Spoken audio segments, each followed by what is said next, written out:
kind of talk about what you experienced over there, being up close with the defense? This one come in here. Let's see. Wow. You said Coach Ogabasi, right? Helping keep this group focused on the fundamental football. What's Coach O like over there? Keep it PG-13, of course, but Coach is intense, but and he keeps it PG-13 for the most part. A lot of the defensive coaches do their intense. We don't get as much F-bombs as we had last year with some of the guys we had on the staff, but they're just stressing fundamentals. I see that Coach Ogabasi here, as you see Rashawn working on the sled. He wants them to press and release. He wants these guys to stay fundamentally sound and get off of their blocks and to do it right. And this is just repetition. They do this nearly every practice, some variation of it. And Coach Ogabasi seems to kind of be the, he's the war daddy. He's the general out there when it comes to these type of things. We all know about the ball king, and obviously Coach Covington is, the master of the plan. But it's fun watching Coach Ogabasi work with these guys, or VO as they call him. I believe that's Enigbare there, or I'm not sure who that is. It might be Devontae Wyatt. It's definitely Enigbare. To me, Tim, he looks like he has the best rep. Watch how he throws this sled. Watch Enigbare right here. I mean, that's like, to me, it looked way stronger than even Kenny and Gary. So, listen, I know it's probably here's Wyatt right here. Now, what he's having them do is just press right, and then we're going to come in and press and release, right? Basically punch and release. Yep. So let's watch Wyatt here. Kind of takes it off the screen, but yeah, he had a good one there too. It matters, man. That shed is absolutely huge. You see, he made Kenny go back. Kenny does this first rep here. Mm-hmm. He's going to get this first rep in, and okay, there's the press. Now he says, "Now I want the release." Yep. So this is what I'm talking about, is they're wasting no time with the details. And you can see Halfley there in the background. There's your defense. Watching everything. Yep. So this is here's Rashawn, of course. He looks good this year, man. Oh my goodness. He looks like he's in the best shape of his life too. Yeah. Just an absolute monster. Definitely. We got another angle here. This came in from Sleeper Packers, and I think they actually posted the actual video. This may be the same exact drill here, Tim. It kind of looks like it, but it's zoomed out a little bit. So, whoa! Oh yeah! I almost want to unmute that just to hear it. I'm pretty sure it's clean, Clayton, and there might not even be music going on in the background either. We might be able to run it. We'll go about 3-4.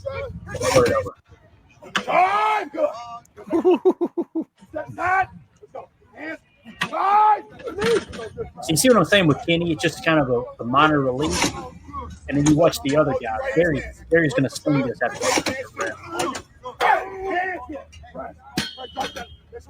Watch him throw this thing. Nice.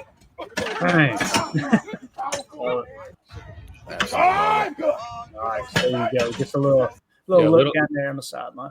A little bit, for sure. And that's what you get. Well, that's what I was saying about Coach Ogabasi. He's loud, he's intense, but he keeps it pretty clean. So if you got the kiddos out at practice, you don't have to worry this year standing by the fence as much. And then you caught Coach Covington, DeMarcus Covington, working with looking like they were working on a little 6-techs. What you were thinking here, is that right? Yeah. That's what I saw when they started this drill. LVN, Brenton Cox Jr. I think you got Baron Sorrell in there too, Enigbare. Yeah, they were working on 6-tech, basically just the proper technique to get off. I think we might be able to get audio. You can run audio on this too, probably, if you want to hear him. He's kind of explaining it to him. Mm-hmm. Brenton Cox Jr. looks like he's put on some weight too, man. Yeah. He looks big.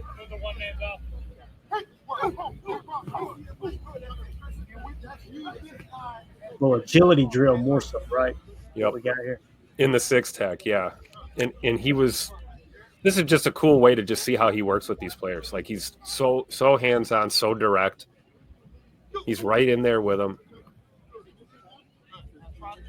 Outside looking in, it looks boring. Like, what are they doing? Oh, they're not doing. He's watching every move these guys are making, every single move. And if it's not right, he makes them do it again. Yeah, LVN too, man. I'm telling you, this edge room looks good. Sorrell looks like a damn man bear. He does not look like a rookie out there. No, he does not. So, really. And Desmond Alexander there too, another guy to keep an eye on at this camp. might sneak his way onto this football team. You never know. You know what? Honestly, I'm really not even trying to make a joke. He was talking about, look at the length of Brenton Cox Jr. See how I cleaned that up? Because that could have went south. It really does, though. He looks like he's got a reach of just an freakishly. Like, I'm so excited to see his progression this year. I really am. Between him and Van Ness, and then the emergence of Sorrell, I don't know which one I'm more excited about. And the possible resurgence of Kingsley. You know what I mean? Yeah. I think we've talked about how Clay saw how that get off was just powerful and explosive. I really do think that last year he was playing timid because his mind did not allow him to trust that knee. Can you imagine the rotation we could have even without a guy like Oliver or maybe even a Mosby if he ends up making the team like that? First rotating 5 is pretty good. And it looks like Brenton Cox Jr. has 33 1/8 inch arms, which is pretty good, right? We talked about long.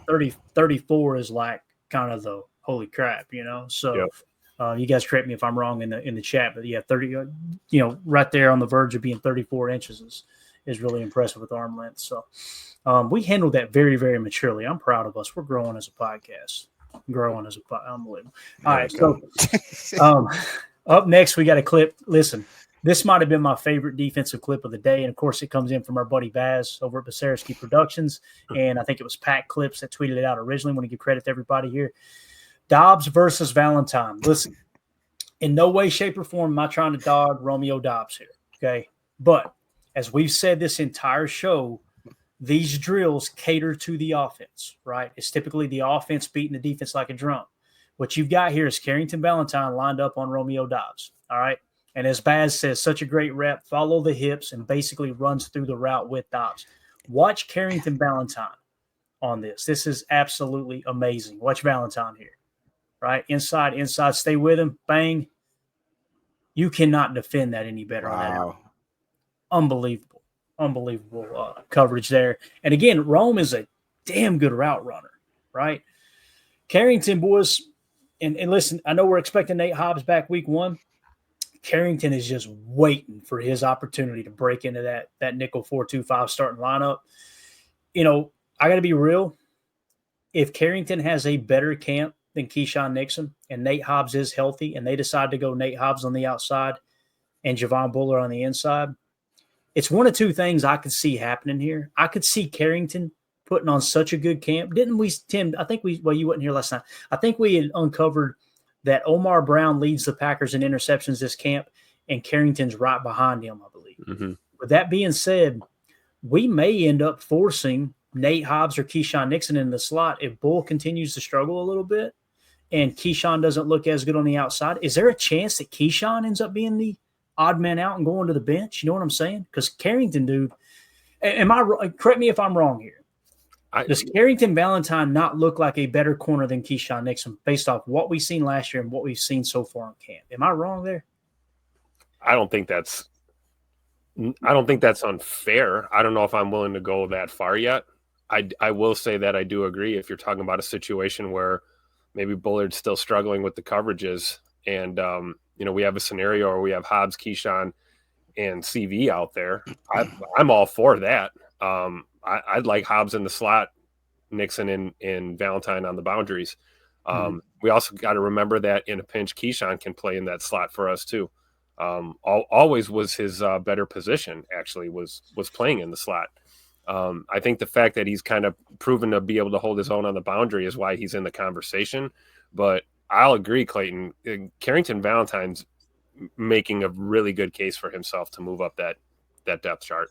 And I would assume that he's going to get a little bit more reps in the preseason games than maybe Keyshawn. Obviously, he's going to get more than Nate Hobbs because Nate Hobbs isn't going to have any. So we're going to get to see a lot of number 24. And I don't think anyone's worked harder in this offseason to prove themselves and to be in a position to play good football in 2025 other than, Carrington Valentine, man. You can tell the guy wants it. There's a role on this team for him with the departure of Jair. And I think he desperately wants to step into that role. Bottom line, we're good with the personnel that we have in this DB room. But I don't think it's unfair to say that, Clayton, that, maybe CV has the edge over K9 right now. But you guys know I'm a big Keyshawn fan too. So it's hard to it's hard to say anything negative about either of these guys.